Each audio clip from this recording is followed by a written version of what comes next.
when my youngest son was 13 days old, he stopped breathing, and I had to do CPR on him. And so in that moment, a lot of things happened in my life as a result of that moment. I actually developed PTSD as a result of that moment. It was a very stressful situation. But in that moment, the firefighters and paramedics came to my home, and the professionalism, the care, the compassion, the selflessness, and the encouragement that they provided me, it reminded me, it sparked in me that desire that I've had all my life to help other people. Hello, everyone. Welcome to today's episode of Let's Talk, a podcast for human skills and mindset. Today, we have a guest whom I'm interacting for a couple of years, started with the business setup, and gradually I learned that our guest today is pretty much, initially, you always have a business setup. Then as you grow, you get to know the person better and better. And apart from our business, we started talking other things about life as well. And I become very inspired about his thought process and the way he looks into different aspects of life. So I requested him to join our podcast and share his views and his bit of the insights about all the years he have accumulated and sharing across in different platforms. So Brad Sterkenburg, welcome. Thanks for joining and take my request and be on this podcast. Delighted to be here. Thanks, Saurabh, for having me. Definitely. So let's get started. I know you've been having a different hats, a loving father, a very considerate husband, and you have so much of, I would say, love for parents, and also so much passionate about giving back to the society in different forms. So one of the things is you are a firefighter, which is, I was so inspired about it because I have not seen someone who is doing so many things and multitasking at the same time, doing those things diligently and having a good time management. So before we get into that, I also would like to kind of give the update. I think in terms of you have around 12 years of experience prior to state of Michigan. Right now, you're working with the organization, which we will discuss that. And also you have entrepreneurial skills, it seems, that having a consulting firm as well under your belt. So that being said, Brad, what do you think about all these things? How you start doing those things? And maybe I would say that is multitasking is really working out for you. Yeah. Well, first of all, it's a bit humbling to hear someone talk about all of the things that you've mentioned. I think that the capacity to do things, many things, multiple things in a variety of different areas of life. It's something that I've always just found came natural to me.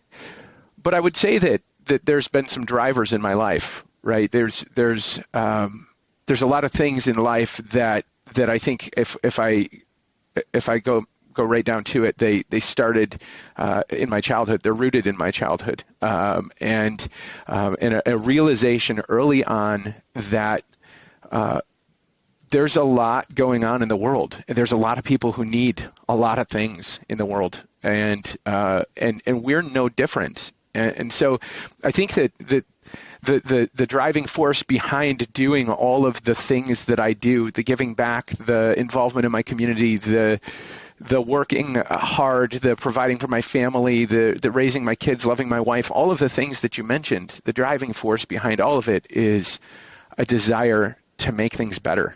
And it like I said, it's rooted deep in my childhood. I mean, like third grade, when I Okay. realized for the first time that life is really life is really hard at times for people, and they just need a hand up sometimes. Great. So I'm intrigued, as you mentioned, about third grade, and I believe that a lot of things which people learn is, again, not only about the age experience, it's about the life experience. And some people get mature so fast because they have seen a lot of things at their early stage of their life. So yeah, I'm pretty curious about how was your childhood? Is that also as a contributing factor for you to who you are today? Yeah, it's interesting. I mentioned third grade. Third grade, it was the first time that I lost somebody that I loved. My grandmother passed away when I was 8 years old, and I up to that point, life was kind of just very happy. It was easy. There was no struggle. There was sure. I mean, you got in squabbles and fights with siblings, but there was nothing. There was nothing that carried the weight of that loss that I had experienced yet. And so, um, experiencing such a loss at that age, it changed my view of the world entirely. It forced me to grow up a little bit. It forced me to face things that none of my friends were facing, to face things that quite frankly, I don't think anybody at that age should have to face. But that's life, right? And so I think that it shaped me in ways that made me feel, although I never was, it made me feel somewhat alone amongst my peers, that people didn't understand necessarily the loss I was feeling, what I was going through, all the struggles I was facing. And so through that, and through that sense of being alone in those struggles, I think that my resolve to overcome and to make it, even if it meant making it on my own and doing everything for myself, grew tremendously at that moment. And it really ignited a fire inside of me to never feel that way again. I didn't ever want to feel that loss. I didn't ever want to feel that loneliness. I didn't ever want to feel that sense that I was different in a way that I couldn't find the support, the help, the strength that I needed from others. And so it kind of we talk about the things that kind of evolved in that childhood, and it drove me to want to be a doctor. It drove me to want to be a firefighter. It drove me to want to be all those things that a lot of kids say that they want to be when they're little. But I genuinely desired to do that, and so I obviously ended up in IT. I'm not a doctor today, but all of that early life experience, as you mentioned, kind of forces us to grow up, and it forces us to be to mature in ways that maybe we weren't ready to. And I think it brings with it a lot of baggage, but at the same time, for me, it definitely drove me to be more productive, use every moment that I have to make life better for other people, because I never wanted anyone to feel the way that I felt then. Yeah, yeah. Yes, that's a valid point. So now, as you mentioned about losing our near and dear ones, there are two spectrums. Some people get really motivated in terms of like thinking deeply about life, and not everything is permanent, which includes happiness and sadness, and they become a seeker. And the other part of the spectrum is they may not able to cope up with the crises, and then they try to get into that part which should not be desirable as a human being, or maybe as a part of the society. So in that terms, how you decided that, okay, this is a path, maybe I'll be a seeker, I would like to change the world, which we have all these discussions. You always mention about having an urge and desire to change the world. Would you like to expand that part, like how you get into the other side of the spectrum, which people would wish to go instead of the negative side? Yeah. So first, I have to give a shout out to my mom because at that age that I started to experience these struggles and these losses and these things that really challenged my understanding of the world around me, my mother was there as an ever-present encourager, helping me to see that it was going to be okay and reminding me that the struggles that I was facing were for a reason and that they ultimately they could help someone else someday, and to not lose sight of the value that brings with it. And so I think that the easiest way to do it and to get into seeking and giving back and growing and learning and sharing and helping and supporting people is to just start. When you see a need, try to meet the need. When someone is down, when someone is hurting, try and be that support that they need. For me, as you know, Saurabh, it's often come in the form of writing and in posts on LinkedIn, posts on other social media platforms, Twitter, and I have neglected it for a little while now, but I had a blog that I was actively writing on for about a year and a half, and that I intend to get back into here soon. But really just trying to share my perspective on life, because what the world has far too few of is people who are willing to be transparent, willing to say, I'm with you. I experience what you experience too, and together we can overcome it. And so I think being willing to be vulnerable, being willing to be authentic, and being willing to recognize and try and meet a need that you see around you, that's the first step. And from there, it just grows. We're having this conversation today because I took that first step, and for no other reason, right? And so that would be my advice to people who really who want to seek those opportunities to change the world for the better. Sure. Totally makes sense. So you mentioned about being vulnerable and be authentic. At the same time, people also face the imposter syndrome, which we discuss in other podcasts as well. Because as a human being, it's very human, I would say, to doubt ourselves, because we are not born most of the time that having all the right skill set. We develop, we evolve, we get into different situations and burn ourselves in a way to shine out at the end. So how exactly you I would not say overcome, but you evolve, because no one can overcome those challenges when you sometimes urge not to be authentic and not face the imposter syndrome or those kind of challenges. So what's your take on that? How someone can develop those skill set and completely understanding that's natural to always try to fit in and try to deliver what society wants instead what you really believe in? That is a fantastic question, Saurabh. First, I have to say, make no mistake about the fact that I fall victim to imposter syndrome myself.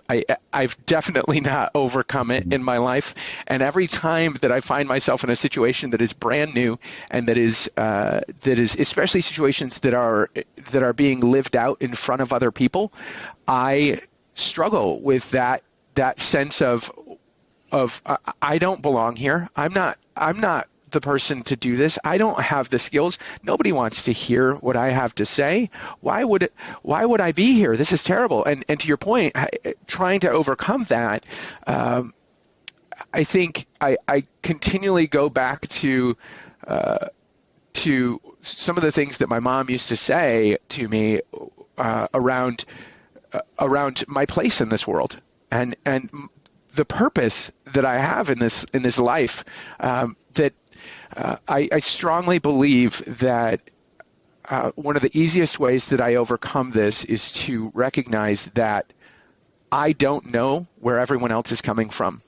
And I don't know that the things that I have to say or the way that I carry myself, present myself, live my life, I don't know that it won't bring tremendous value to someone's life because I don't know their context. And so when I face these situations, the part of me that desires to be emotionally intelligent continually tries to remind myself, you don't know where they're coming from. This could be the thing that they need to unlock their potential. It could be the thing that they need to change their life forever. It could be the thing that they need to get through the tough times. And so for me, overcoming imposter syndrome is about recognizing that inbuilt in who I am, there is value. That value doesn't change when I make mistakes. That value doesn't change when I fail to land an idea with people in the way that I wanted to. It doesn't change when I slip up in conversation with people. It doesn't change. It's there, and it's always been there, and it will always be there. And I think when we recognize that in a way that has humility built into it, that I'm not proud of that. I'm actually try to remain quite humble about it, but that when I recognize that value exists, it has a tendency to overpower that lie that the world will tell us that we don't have anything of value to give.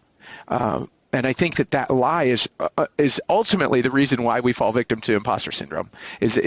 We buy into the lie that we don't have anything of value to give, and so I try and fight that with the encouragement that first started with my mom and dad early in life, and that I try to carry through, and I even try every day to teach that to my boys as they're growing up and. As they're reaching a point, they're almost 7 and 8.5, and as they're reaching that point of being so incredibly impressionable with regard to their place in this world and their identity and how the world sees them and what that means to who they are, it's an everyday discussion now in life with the kids. And so I'm so thankful that my parents took the time to instill that sense of value that can overpower that. Yeah, it's totally point taken. I mean, in terms of getting education, and not schooling, I would say, education it always starts with the family. And parents are one of those foundation blocks. Unfortunately, not everyone get those privileges in the starting. Some people may not have that environment. So they would seek assistance from other family members or their friends or anyone who is close to them. At the same time, if you really have that seeker mindset and being curious, as you mentioned about, is like, how do we understand people's perspective? Because naturally, we are so much inclined to be in a judgment mode when we see something or how it's been delivered through when we hear something, or maybe when we see something and we directly jump into the conclusion based on what we understand. And we will think that what we understand is the understanding of the entire world. And that's where all the conflict starts. So that's so true that we have to keep on being curious, keep on reaching out to the people, understanding that there must be something in the back end which we are not seeing at this time. That's why there is a certain way of a presentation or reaction when we're having a conversation or anything happening around us. So that's been point is pretty clear. Now, coming back, as you mentioned about your kids, you have 2 sons, and what is one of the biggest fear you have when you always inculcate the education, your thought process, the way how the the mindset in terms of giving back to society, helping others, be kind, those things works. What is one of the biggest fear every father have, me as well? What's your biggest fear in terms of your family members? I want everything. I want the world for my kids. I want them to have everything that they ever want. I want them to have everything that they need. I want them to have all these things. And I think that's natural for us as parents to want that. And at the same time, I'm continually balancing that against the desire for them to be balanced individuals, not selfish, not self-centered and focused on the things that they want in life, but to have that focus on others. And one of the fears that I have is that I'll slip up somehow and that they'll end up with lacking that desire to give back. You mentioned that I'm a firefighter, and I think it illustrates the fear that I had for my kids, or the desire that I had for my kids to latch on to a role model that is one that I would be proud for them to look up to. When I was 34 years old when I decided to join the fire service, which is a little bit late in life, and it took a lot of schooling and a lot of effort. And you mentioned the impact that has on family. It was a lot for my family to go through, to have me in class every Saturday and for 4 hours, 2 nights a week for 5.5 months. And so, but going through that, my wife said to me before I made that decision, she said, "Brad, why do you want to be a firefighter? Why now? Like, I get the desire to help people. I mean, that's fine. That's good. But why?" And I looked her in the eyes and I said, "Because I want my boys to have someone to look up to. This world is in desperate need of heroes, not because I need to be one, but because this world needs to see the good. It needs to see the value. It needs to see that there is more to life than just myself.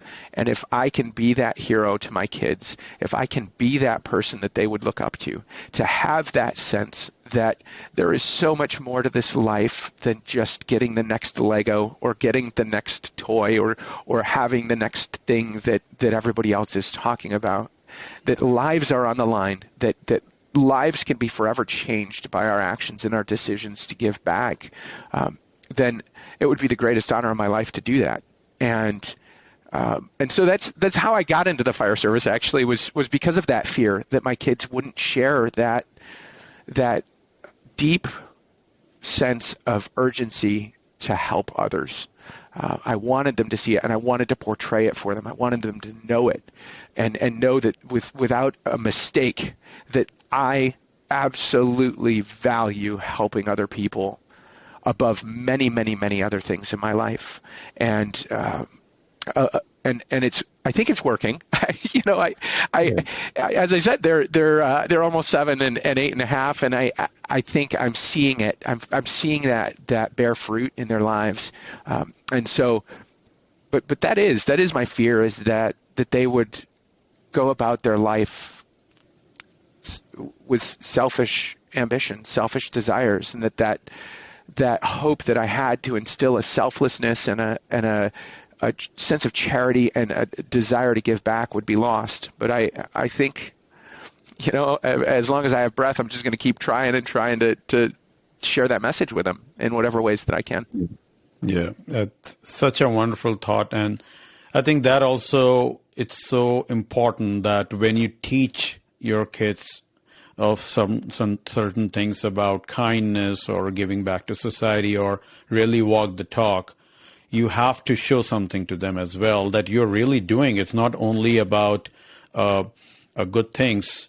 They would see that because when you try to do firefighting, which I can only imagine, because I would say dealing with fire, it's not an easy task, and you and only your fellow colleagues and anyone who deals with fire knows about it.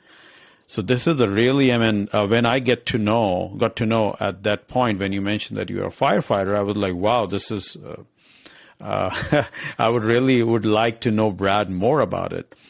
about this firefighting and what Brad thought process is.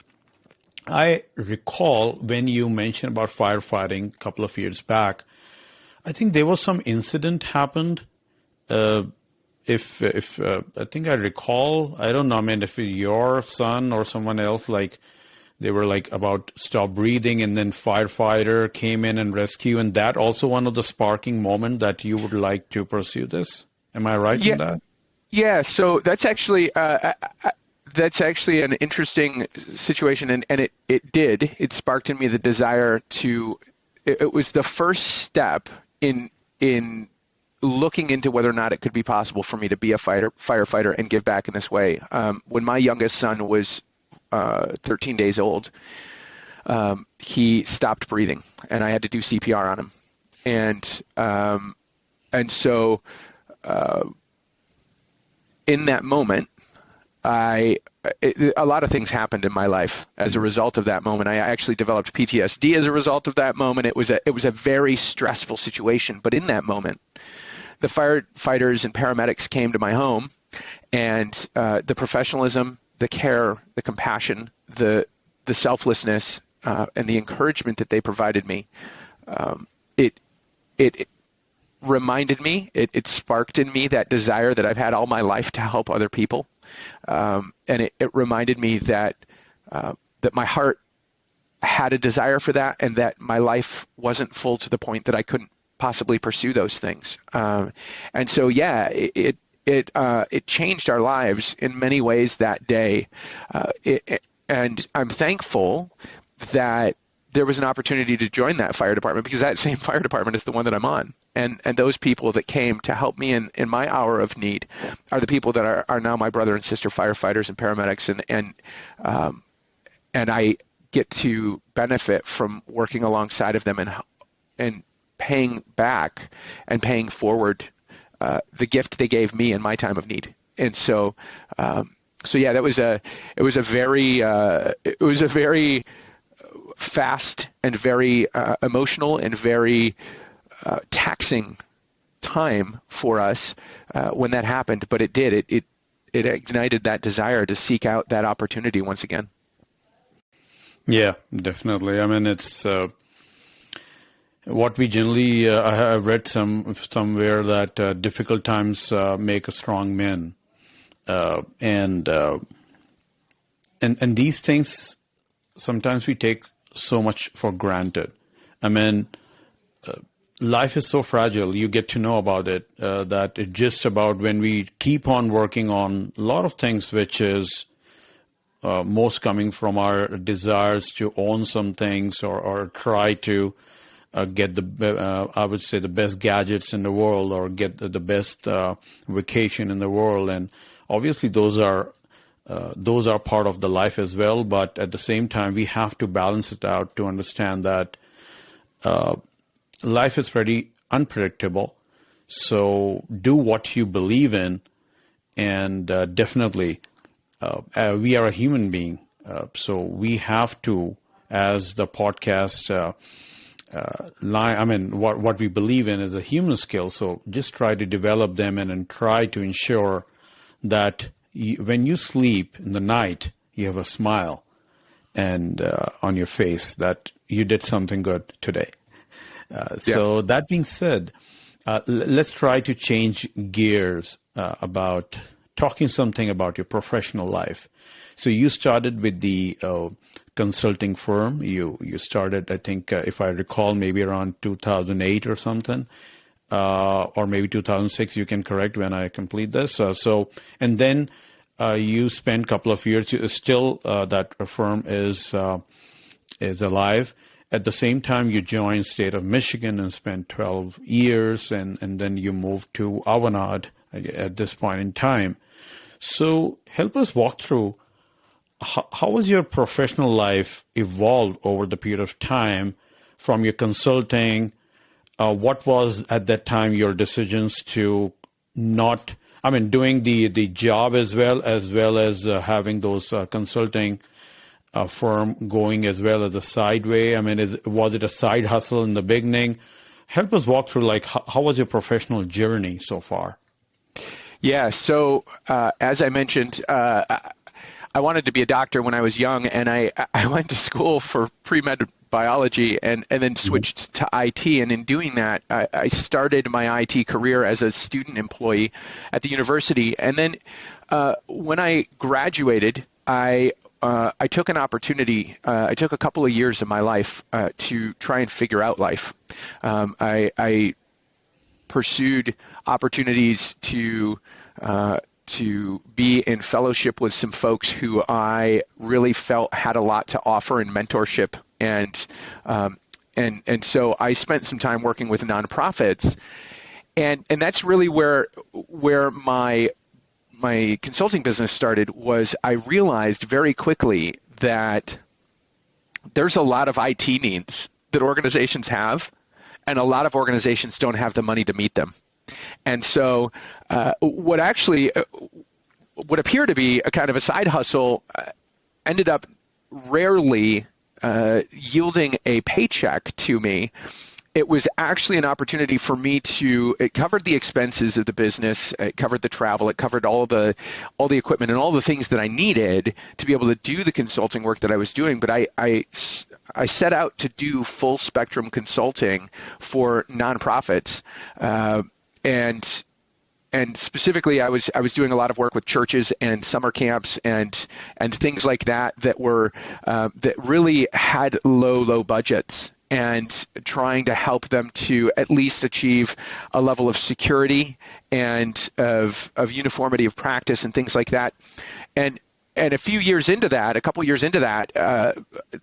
I realized that wasn't going to pay the bills. It wasn't enough to live on, and so I sought an opportunity in state government. My father worked in municipal government. His father was in municipal government, and so that idea of public service was a big deal to me. It was something that just seemed natural, and it seemed to have a sort of virtue about it that I really latched onto. And so I started into state government and really at the bottom of the totem pole, working as a help desk analyst, supporting the law enforcement information network, so the state police in my state and their use of their criminal justice information system. And then moved from there into a little bit more of a design and delivery role in end user computing, and kind of stepped my way up gradually over time, to the point where at the end of my time at the state of Michigan, I was the infrastructure architect in the end user computing space, responsible for endpoint security and for a lot of architecture and new technology implementation at the state of Michigan as it related to endpoint computing. And through that journey, had opportunities to advise the CTO, had opportunities to really be a part of some transformative and fantastic projects that really changed the way that we did things in state government, and enabled us to be able to collaborate and to succeed in the times of COVID. Because when COVID came out, we were, as a result of the efforts that we had undertaken, we were at a point where we had deployed teams to every agency, and so we actually had the ability to send folks home. And so growing through that progression of roles, I realized that I had what I might call an insatiable desire to have an impact.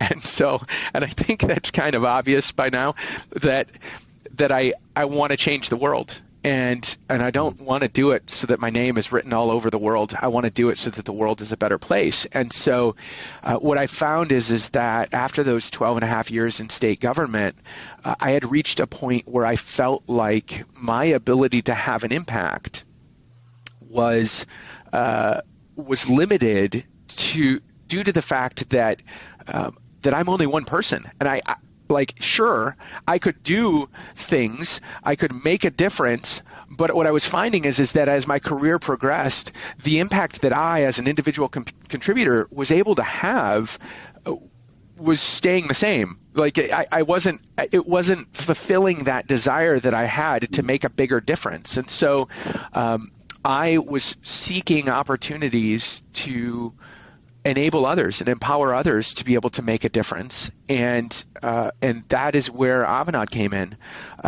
There were limited opportunities in state government at the time, and to do that, and so I saw an opportunity at Avanade to be able to lead and manage and help grow and cultivate the careers of other people who desired to make a difference as well, and in so doing, I saw an opportunity to multiply the effectiveness that I was going to be able to have on impacting the world, either directly through my own efforts or now indirectly through the efforts of others.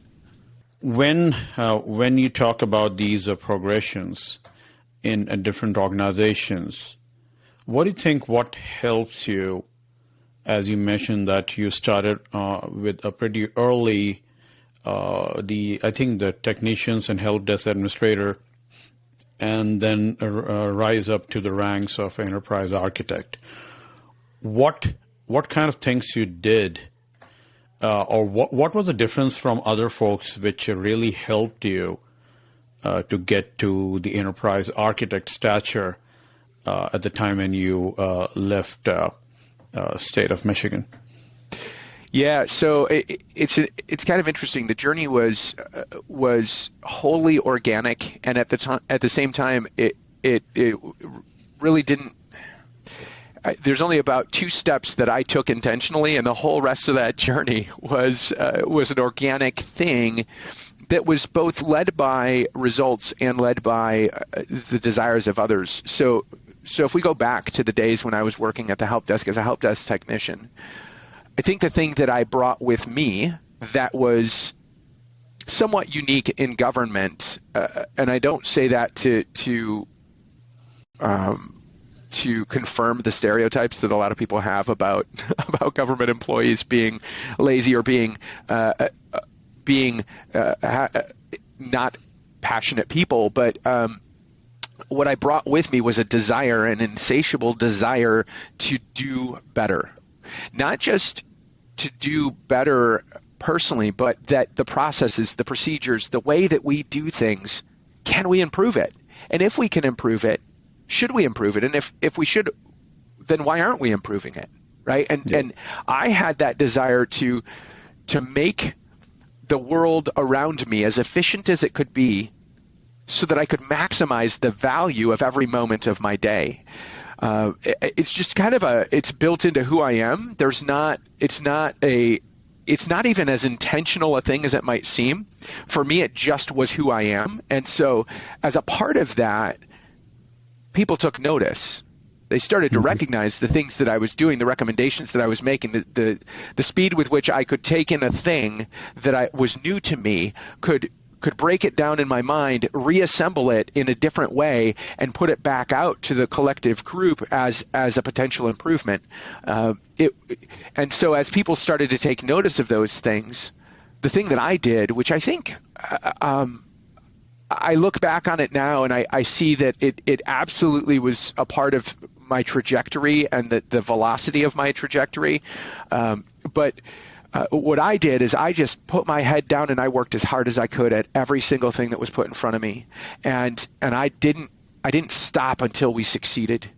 There were very few times where we set out to achieve something as a team, or me as an individual, where through pure determination and grit, we didn't succeed because we just had the desire to do it, and we're going to do it no matter what it takes to accomplish it. And so with that kind of an attitude, there's a lot of people that they just want that person in their circle of people, right? Because they look at that and go, hey, this person wants to get some stuff done. I want to get some stuff done too. Let's get some stuff done, right? And so as people took notice of that and of the impact that some of those recommendations and those perspectives were having, it took one conversation with an individual at an interview that I was sitting in for a different job. One of the people on the interview panel said, holy cow, this guy needs to be over here, not over there. So I'm going to go and talk to the guy over here who's hiring because he needs to work for him. Yeah. And so in that moment, the just right person at the just right time was present to really ignite that move from help desk technician to end user computing delivery and design person. And from there, it just grew. I mean, we just did more and more and more things to make end user computing better. And through that process, folks took note, and all the way along the path, I intentionally decided that I am going to be unapologetically me. Now, when I say that, there's a caveat to that, and it's something I learned late in the game. I decided I'm going to be unapologetically me. I'm going to be the fast-paced, impact-driven doer of things that has very little tolerance for wasting time, for bad ideas, for all these things. So I'm showing you a little bit of who I was, and still am working to move away from being. But those things that drove me to be successful in that part of my career also had the tendency to alienate me from others because, Brad's here and he's got his ways and it's going to work, sure, but nobody else really needs to have an opinion because he has it all figured out. Well, that's a terrible way to live your life, by the way, and I don't recommend that anybody do it. But I was so focused on that success and impact that I was okay with the negative impact that I was having on the relationships around me. And what I learned when I reached that pinnacle at the state was I've alienated myself from a lot of people who had a lot of really good ideas and a lot of really good contributions that they could have made. And I never gave them a chance to have a voice, when in reality, their ideas could quite possibly have been better than mine. And so I reached that point, and again, it kind of was like my midlife crisis moment. I turned 40 and I went, oh man, this is huge. This is like heavy. What have I done? How can I change? How am I going to get better at this? And so that kind of sparked a desire in me to pursue a greater level of emotional intelligence, and to pursue a greater level of humility and a greater level of openness to other people's ideas than I had previously. And I'll stop there because I that's a lot. Oh, I mean, actually, I have already made some mental notes. What you mentioned about, and this is fantastic because this is typically most of the people who are having either evolving to a leadership. And leadership is not always about managing people or things about it. It's always also about how you manage yourself. So as you mentioned that you talk about you always being curious, you always ask a lot of questions, which is so important because as a child, we are built in to be curious, but as the society shapes us, unfortunately, we stop asking questions and try to believe in the status quo, and don't try to kind of change things around. But you did that. You start a lot of why, and I in some of the incident I was there as well. About asking a lot of why, which is so important because when you ask why, the other person will start thinking, oh yes, I have not even thought about it. We were just focusing on how or when. So you focused on why, you've been always curious. At the same time, you mentioned some of the vulnerability of being decisive. When you are decisive, when you take decisions, sometimes you alienate, sometimes you feel that I'm the only one standing there. And that also sparks so much of I would say, uncertainty and a part of imposter syndrome, a part of self-doubt that, okay, if I'm standing alone having this decision, is it the right decision? Is something which, but then the person like you who has a very sorted way of understanding what is your personal philosophy, you would be then, yeah, I think because it resonates with my philosophy, so I'm good. And as you mentioned, you always stand what you believe in.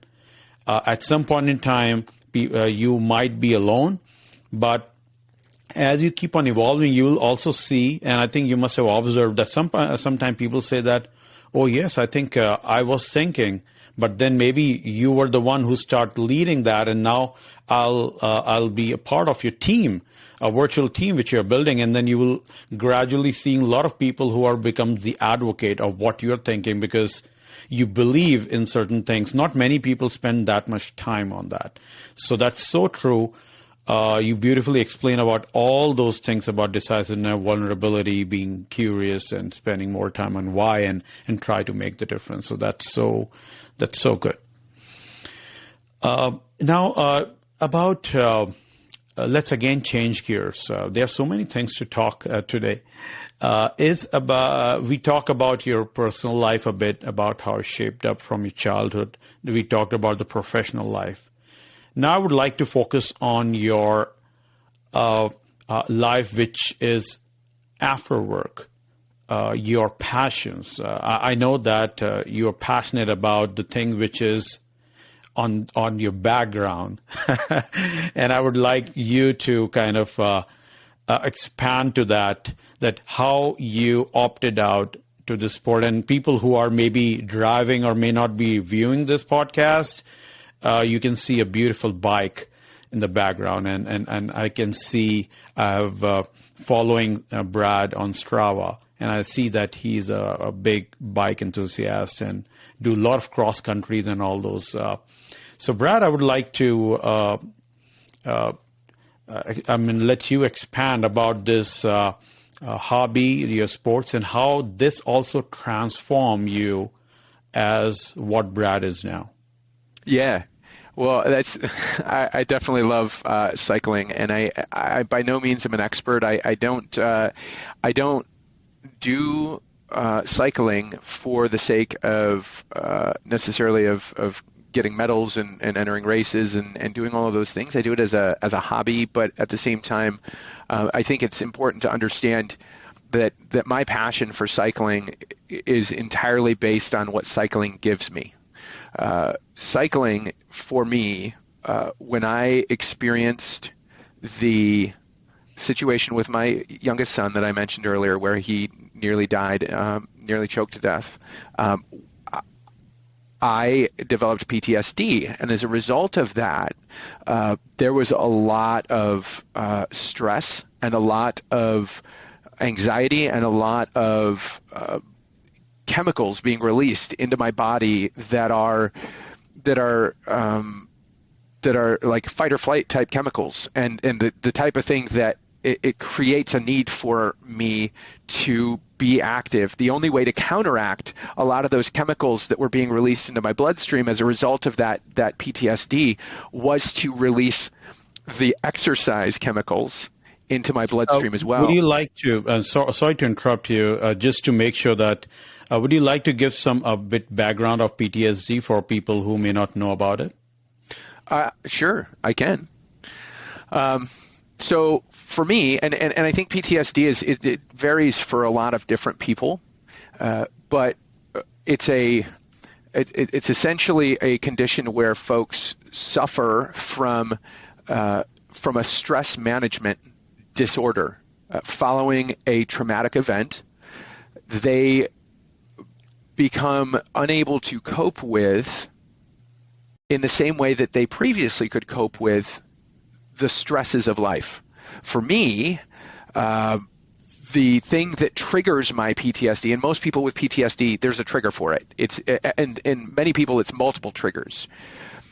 Because my PTSD was the result of experiencing the near loss of my youngest son, the health of my children is actually the thing that is the most common trigger. The health and well-being of my kids was the most common trigger for my PTSD. And so what would happen to me is, for example, something would happen and one of my children would fall and hit their head on the corner of a table, and suddenly their head is covered in blood, and I look at them and I go, oh my goodness, they're going to die, right? Totally irrational, totally, especially given that I'm an EMT, right? I know better than that. I know that the head bleeds a lot. So for me, my PTSD being caused by that not only the experience of unwellness of my children, but also in the moment when it happened to me, my son would scream and then be silent and not breathing, and then scream and be silent and not breathing. And so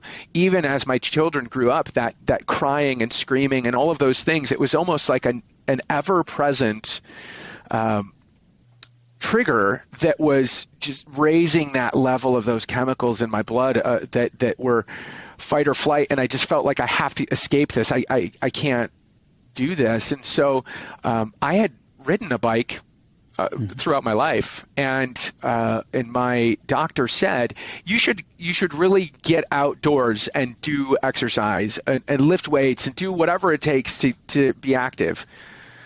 And so I bought a bike, and I got on my bike and I realized how therapeutic it was to be able to ride for an hour, hour and a half, 2 hours, and just pour those chemicals, those endorphins and those that norepinephrine and all the other things that get dumped into your bloodstream when you exercise, to be able to dump those things into my body and have my body return from that level of anxiety and stress back down to a normal level where I felt like, oh, life is manageable, life is good, I'm able to survive it. And so from there, it just kind of turned into a thing where, like, a few hundred miles in the first year, 1,000 miles in the next year, then 350-mile cross-country rides the next year, and then getting my wife into it. And last year, I did some fundraising for children's cancer research through cycling and a great cause that they had. And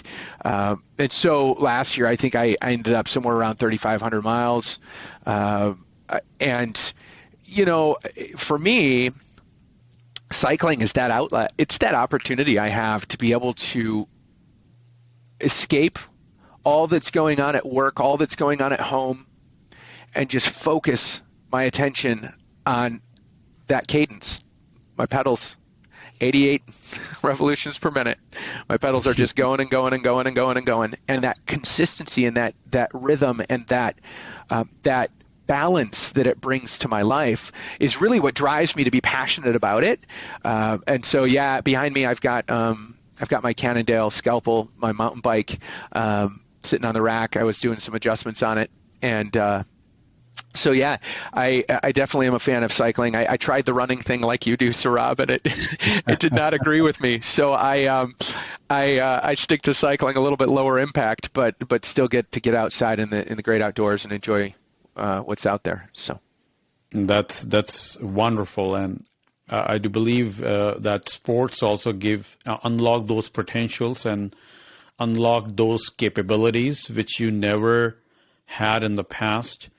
And sometimes when you achieve certain goals, you feel good that in a way that, oh, I didn't even think about those goals maybe a few years back, and now I have done, which means now I have my own personal testimonial in terms of I can do, or I would say a human can do what they would really desire and pay attention and be persistent about it. So that's a great thought. And I think in your endeavor of the cycling and doing all these miles and also raising the awareness and funds for the kids, I think kids cancer related stuff. So in that case, you also had a few accidents and you also had some injuries. How you're working with this? Because again, these are the part I just want everyone who is listening to this is life is not obviously everyone knows the bed of roses, but at the same time, when people say that I cannot do this because either I fear this or I have a certain physical challenge at this point, so I don't want to pursue it any longer. How you do that? Do you take a break, take the things to heal, and then come back again as stronger than before? What's your advice and your perspective on those injuries and coming back to the game? Yeah, so it's interesting. Your question actually brings my thought process full circle to the start of our conversation about how when I was 8 years old, I realized that life isn't easy.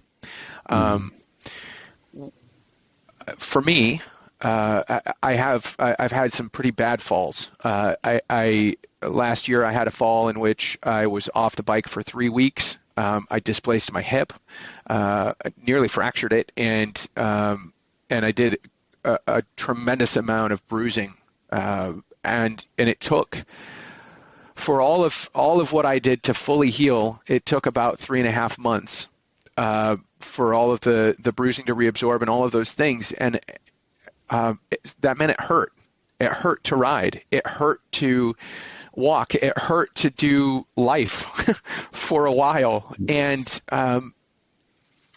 I guess there's, without trying to sound negative, I think that there's a constant in life, and that is discomfort. If we don't feel some form of discomfort in our lives, somewhere, at some point, in some way, I think there's always a place in our life that is somewhat uncomfortable.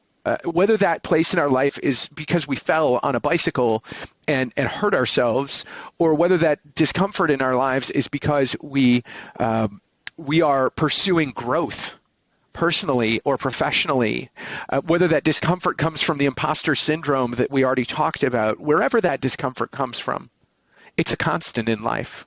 And so I think your statement about the testimonial of the fact that I have proven that I can overcome, I can achieve, I can do these things, that is critical. It's that I fall back on.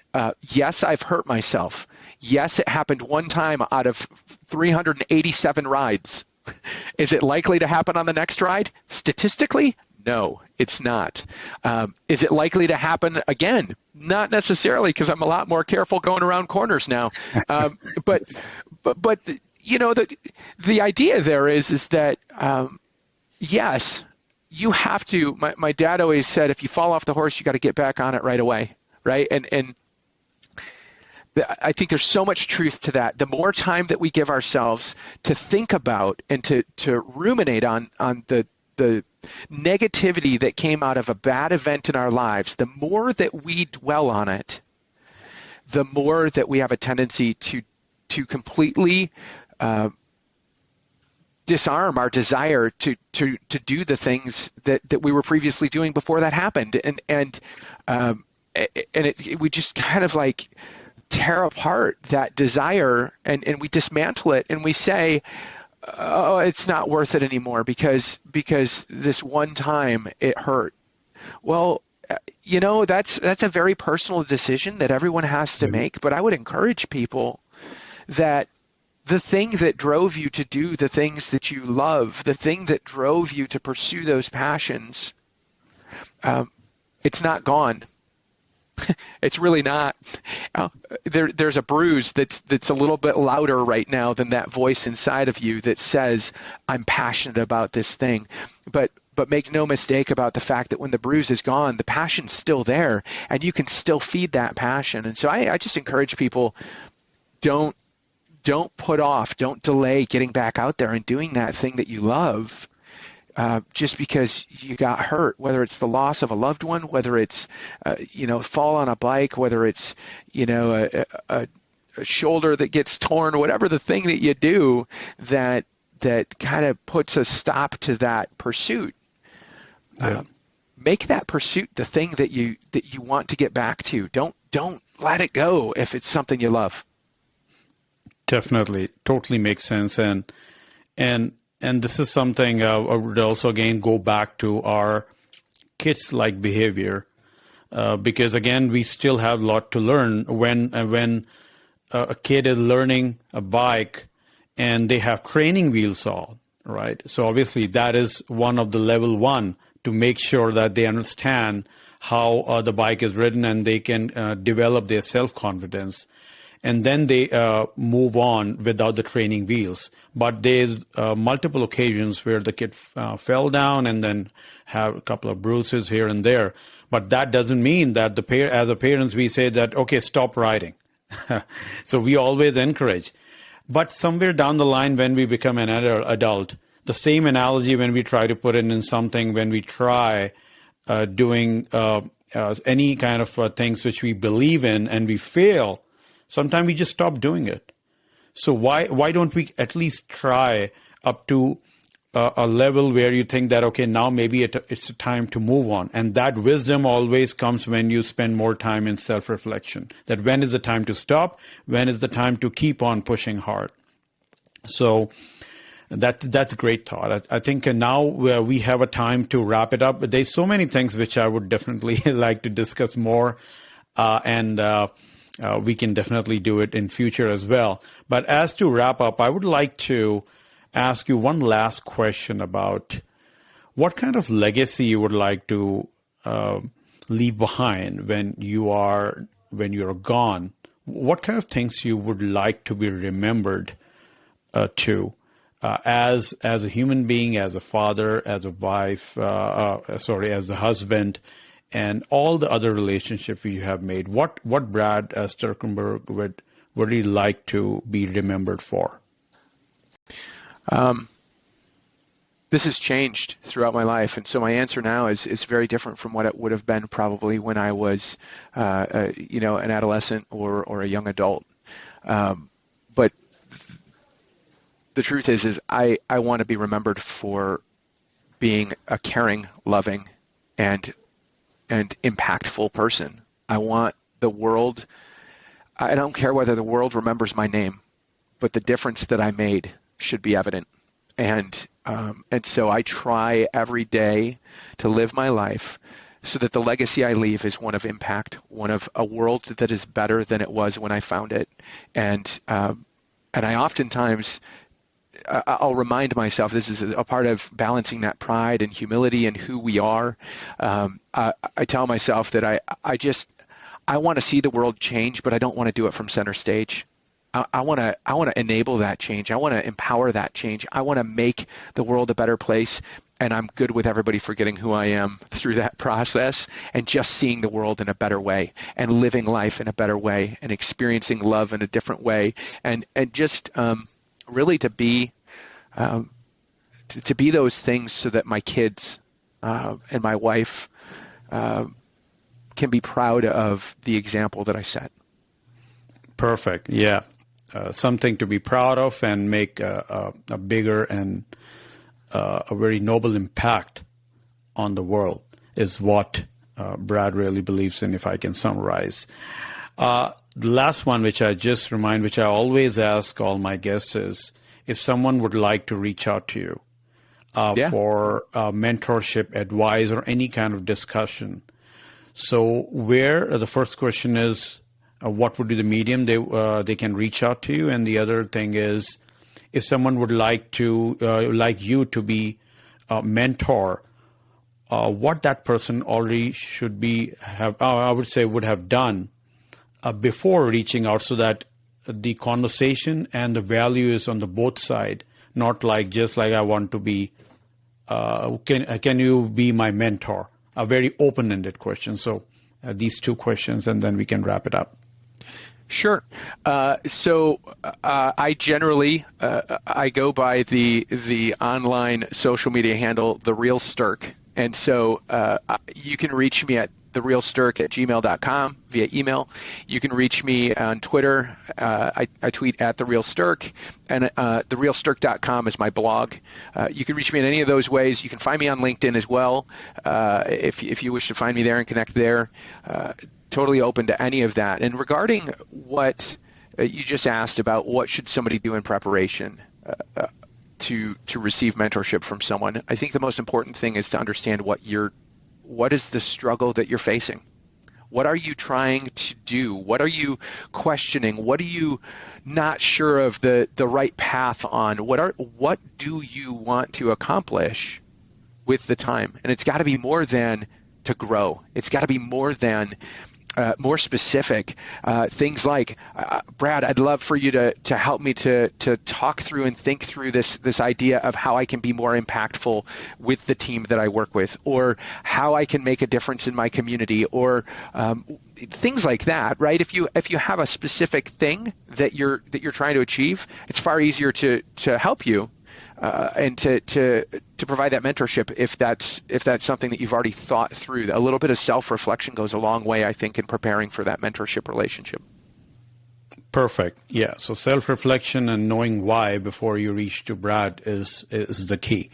So thanks again, Brad. Thanks again for the wonderful time, and I'll wish all the best for you and your life. And definitely, you are and you will make the difference in the world. Thanks, man. It was great talking with you. We'll talk soon. Yeah. Thanks.